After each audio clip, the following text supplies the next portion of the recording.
नमस्कार, सीएनबीसी आवाज पर आप सभी का स्वागत है। भारतीय बाजारों में आज एक रोचक तेजी बनती हुई 19,800 के पार निकलता हुआ निफ्टी आपको नजर आएगा। साथ ही साथ निफ्टी बैंक 150 पॉइंट ऊपर, लेकिन पूरा जो मामला है तेजी का बना है निफ्टी के मिड कैप इंडेक्स में 400 अंकों तक की बढ़त यहां पर देखने को मिल रही है। जोरदार खरीदारी 4:1 का रेशो आप कह सकते हैं मार्केट में आज तेजी रच रहा है।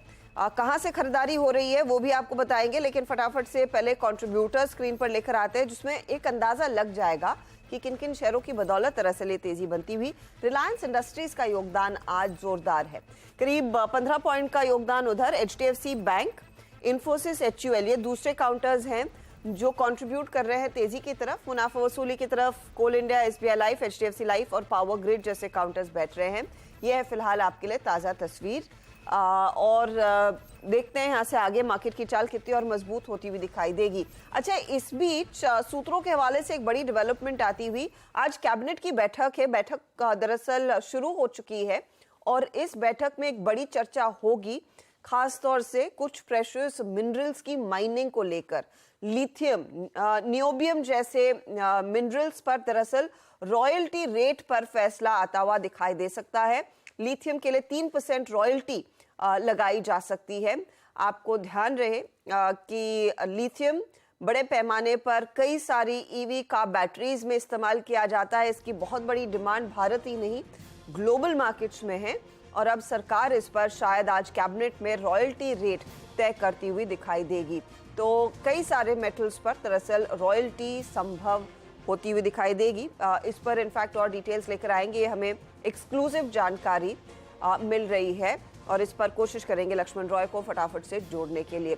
कुछ स्टॉक्स जो आपके जहन में होने चाहिए जो लिथियम के बड़े पैमाने पर माइनर्स है, इसमें नैल्को जैसी कंपनी, जीएमडीसी जैसी कंपनियां, हिंदुस्तान कॉपर जैसी कंपनियां भी लिथियम आयन की और लिथियम ओर की माइनिंग करती है। तो ये सारे स्टॉक्स आपको रेडार पर रखने चाहिए। यहाँ पर दरअसल लिथियम पर खासतौर से 3% रॉयल्टी रेट तय की जा सकती है।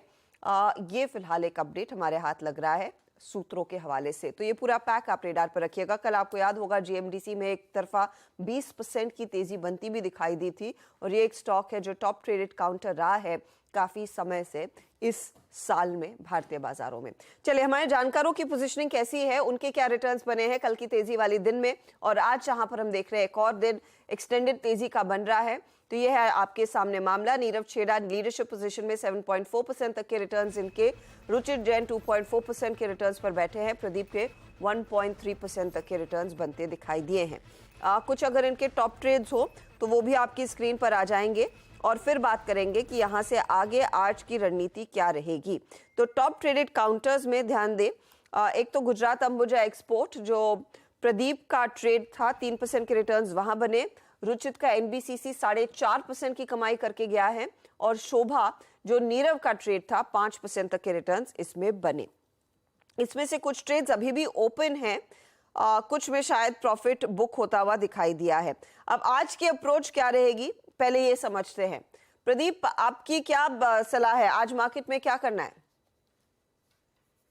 शुक्रिया अर्शदा, गुड मॉर्निंग एवरीवन।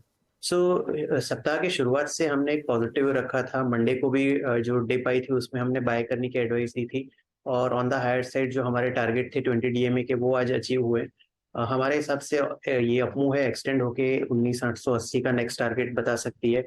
तो ओवरऑल निफ्टी पे व्यू पॉजिटिव है। कुछ पॉकेट्स ऑफ स्ट्रेंथ है जो हम रेगुलरली मेंशन करते हैं। तो आज सीमेंट एक पॉकेट ऑफ स्ट्रेंथ बना हुआ है, आईटी पॉकेट ऑफ स्ट्रेंथ बना हुआ है। तो इंडिविजुअल स्टॉक स्पेसिफिक लॉन्ग की ये स्ट्रेटेजी हम कंटिन्यू करेंगे।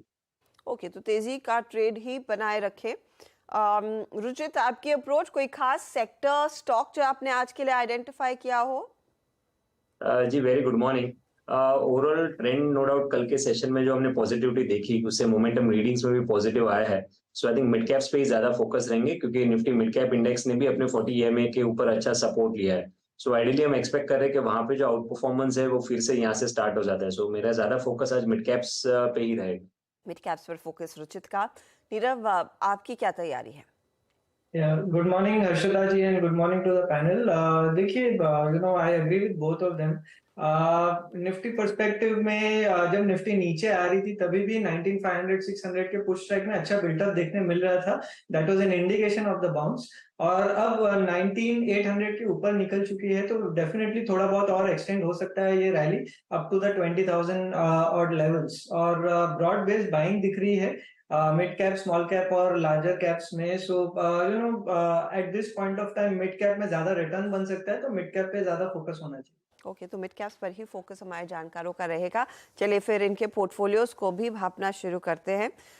फटाफट से देखिएगा आप पहले नीरव का ही पोर्टफोलियो, और इनके तो वैसे भी 7-7.5% तक के रिटर्न्स हैं. एक जो पर्टिकुलर ट्रेड जो कल खूब जमा वो ऑफ कोर्स शोभा था. वहां पर अगर आप ध्यान दें तो प्रॉफिट बुक हो चुका है. ये कल प्रॉफिट बांध लिया था. सिटी यूनियन बैंक में आज सुबह में 138 पर प्रॉफिट बुक किया. जीएनएफसी में भी आज सुबह में 625-50 के आसपास प्रॉफिट बांध लिया है. तो नीरव बताइए आज का नया ट्रेड क्या रहेगा? देखिए, पैटर्न वाइज मुझे पेटीएम बहुत बढ़िया लग रहा है. 949 पे चल रहा है. ये स्टॉक में एक बहुत बढ़िया ब्रेकआउट आया है and there is a possibility कि अब आने वाले टाइम में काफी अग्रेसिवली ऊपर जा सकता है. तो करंट लेवल से बाय देना चाहूंगा 949 पे ये स्टॉक को. 915 का इसमें स्टॉप लॉस रहेगा और 1050 का टारगेट रहेगा. 50 का टारगेट लगाकर पेटीएम में तेजी करे. कल आपको याद होगा आई थिंक एक ट्रेड दोपहर के कार्यक्रम में भी पेटीएम पर ही आता दिखाई दिया था. आई थिंक आशीष चतुर्मोता के रेडार पर था. 1050 का टारगेट और 915 का आपका स्टॉप लॉस है. पेटीएम पसंद है नीरव को इस समय. प्रदीप का पोर्टफोलियो देखिए. एक तो गुजरात अंबुजा एक्सपोर्ट्स जो लगभग 3-3.5% तक के रिटर्न्स कमा रहा था वो अभी भी है पोर्टफोलियो का हिस्सा. सुबह में त्रिवेणी इंजीनियरिंग में एग्जिट किया. कल सेंचुरी टेक्सटाइल और आईआरबी इंफ्रा में प्रॉफिट बांधा है. तो एक ट्रेड आपका जो नया आएगा प्रदीप वो क्या है? जी, सो मेरी तरफ से सीमेंट स्पेस का एसीसी रहेगा नया ट्रेड. सीमेंट स्पेस में ओवरऑल आज हम एक बुलिश बायस देख रहे हैं. सारे स्टॉक ऊपर है. एसीसी अपने रिसेंट टॉप्स को कनेक्ट करते हैं तो उस ट्रेंड लाइन को ब्रेक कर रहा है. तो यहाँ पे 2040 के करंट रेट पे इसको ऐड करना चाहेंगे. 1980 का स्टॉप लॉस रहेगा और 2250 के टारगेट रहेंगे.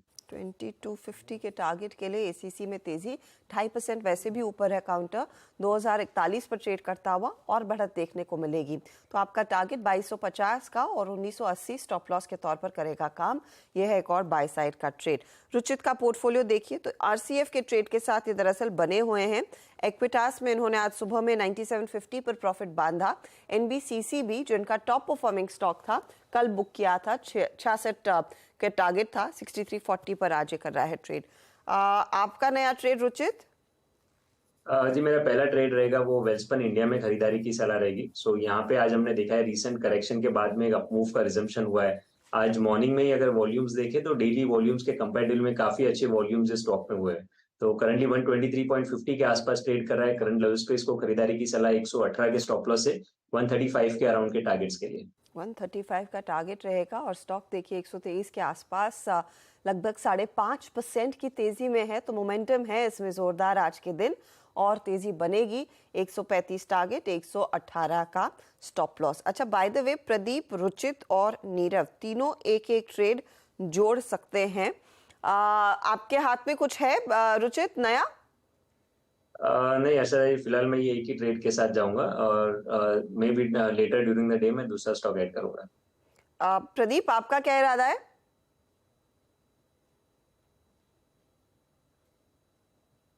प्रदीप को जोड़ रहे हैं? नहीं, मुझे लगता है प्रदीप को मेरी आवाज पहुंच नहीं रही है. नीरव आपके हाथ में कोई नया ट्रेड है? एक्चुअली 2-3 स्टॉक्स हैं तो eight this point of time मैं थोड़ा वेट करना चाहूंगा जिसमें अच्छा मोमेंटम आएगा. प्रोबेबली एक बार शो खत्म होता है उसके बाद देखेंगे जिसमें अच्छा मोमेंटम है वो देंगे. तो कुछ आइडेंटिफाइड है लेकिन अब नहीं जोड़ रहे हैं. प्रदीप बताइए आपका क्या प्लान है? प्रदीप होचंदानी, आपको मेरी आवाज आ रही है? जी हर्षदा, सॉरी बीच में थोड़ी कनेक्टिविटी इशू थी. अभी आवाज आ रही है. बताइए कुछ नया ट्रेड जोड़ रहे हैं या फिर आप भी रुकेंगे? हर्षदा, अभी मैं एक ही स्टॉक दूंगा और ड्यूरिंग द डे बाकी स्टॉक अगर कंफर्मेशन आता है तो फिर मैं स्टॉक दूसरा दूंगा। अभी मैं एक ही स्टॉक के साथ जाना चाहूंगा। ओके, तो एक एक स्टॉक आया है, एक जगह खाली रखी हमारे तीनों ही जानकारों ने, वो कुछ देर में नया ट्रेड आएगा जरूर। लेकिन फोकस करते हैं भारत को लेकर। सीएलएसए इतना बुलिश क्यों होता दिखाई दिया है? याद रहे कि कुछ समय तक सीएलएसए ने इनफैक्ट इंडिया पर अपनी जो राय थी वो थोड़ी बहुत मध्यम ही रखी थी, लेकिन अब भारत के पोर्टफोलियो का वेटेज 20% तक ये एफआईआई ब्रोकरेज बढ़ा रहा है। अब ऐसा क्या दिख रहा है सीएलएसए को, और कौन से चीजें हैं जो दरअसल ड्राइव करती है अर्निंग्स ग्रोथ, और क्या है इनके टॉप पिक्स? यतिन हमारे साथ हैं इस पूरे डिटेल के साथ। तो फॉरेन ब्रोकरेज सीएलएसए की बात करें तो इन्होंने इंडिया का जो वेट है और स्टांस है वो दोनों ही चेंज कर दिया है। सीएलएसए काफी समय से इंडिया के ऊपर एक नेगेटिव व्यू यानी अंडरवेट व्यू रख के बैठा हुआ था, लेकिन एमएससीआई इंडेक्स पे जो इंडिया का वेट है उससे अब 20% ज्यादा वेट सीएलएसए अपने मॉडल पोर्टफोलियो में इंडिया के लिए रख रहा है। अगर आपको ध्यान है तो कुछ ही महीनों पहले सीएलएसए ने इंडिया को अंडरवेट कर दिया था और जो एमएससीआई का वेट है उससे 40% कम वेट इंडियन इक्विटीज को दिया था।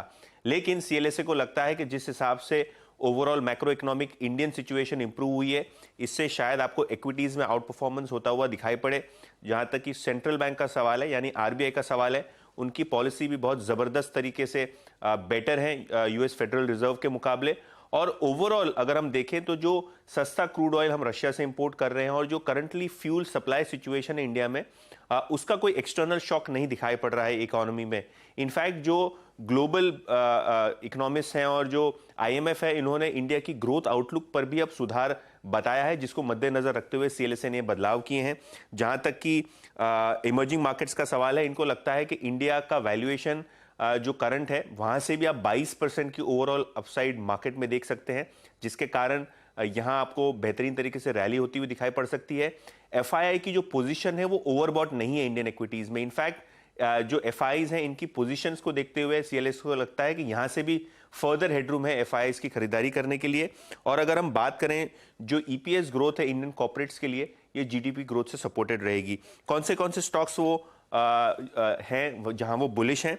हाई कन्विक्शन कॉल्स में रिलायंस इंडस्ट्रीज है, एचडीएफसी बैंक है, आईसीआईसीआई बैंक है, भारतीय एयरटेल है, एसबीआई है। तो आपके स्क्रीन पे देखिए आप जो दिग्गज कंपनीज हैं यहाँ जो सीएलएसए है उनके पसंदीदा स्टॉक्स हैं। इसके अलावा LNT, Axis bank, ONGC, Tata motors जैसे काउंटर्स में भी सीएलएसए को यहाँ से फर्दर अपसाइड लगती है। तो ये जो 10 स्टॉक्स का पोर्टफोलियो है लार्ज कैप्स में, यहाँ सीएलएसए काफी बुलिश दिखाई पड़ रहा है और ओवरऑल मार्केट में जैसे कि मैंने पहले कहा 22% की अपसाइड सीएलएसए को लग रही है। ओवरऑल 22% तक की अपसाइड और भरोसा दरअसल सीएलएसए का आखिरकार बढ़ता हुआ बनता हुआ। शुक्रिया यातिन इस अपडेट के लिए। चलिए इस मोड पर लेंगे एक छोटा सा ब्रेक। ब्रेक के बाद हमारे जानकारों ने जो ट्रेड्स जोड़े हैं उसका जायजा लिया जाएगा और ओवरऑल पोर्टफोलियो रिटर्न्स भी आपके सामने करेंगे पेश। खिलाड़ी नंबर 1 सीएनबीसी आवाज पर हमारे जानकारों ने कुछ आइडेंटिफाई किया था। ब्रेक से पहले मन नहीं था कुछ जोड़ने का, लेकिन अब प्रदीप के पास एक बढ़िया ट्रेड हाथ लगा है। प्रदीप बताइए नया ट्रेड क्या जोड़ रहे हैं? तो जैसे आईटी स्पेस की मैंने बात की तो वहां से साइंट को जोड़ना चाहेंगे। साइंट ने एक अच्छा करेक्शन और कंसोलिडेशन का फेज देखा है और आज के सेशन में ये अच्छा ब्रेकआउट कंफर्म कर रहा है, तो 1717 के करंट रेट पे इसको जोड़ेंगे। स्टॉप लॉस यहाँ पे रहेगा 1670 का और 1950 के इसमें टारगेट रहेंगे। ओके, तो साइंट दरअसल मिड कैप आईटी में इस समय पिक किया जा रहा है और क्या तेजी बनी है। अचानक उस स्टॉक में एक मूव आता हुआ 1.5% का इजाफा, 1950 का टारगेट है और 1670 का स्टॉप लॉस दरअसल आप ध्यान में रखेंगे इस ट्रेड के लिए। चलिए फटाफट से आप सारे जानकारों ने जो ट्रेड सामने रखे हैं वो आपके सामने करते हैं पेश और देखते हैं रिटर्न्स की स्थिति क्या है। रुचित ने एक जगह खाली रखी है, 2 ट्रेड्स हैं इनके। आरसीएफ कैरी किया 135 का टारगेट, 118 स्टॉप लॉस है। वेल्सपन इंडिया टारगेट 135 का और स्टॉप लॉस इनका भी यहाँ पर नहीं। ये तो सेम कैसे हो सकता है? सेम है क्या टारगेट स्टॉप लॉस दोनों का? रुचित, आरसीएफ का भी 135 ही टारगेट था।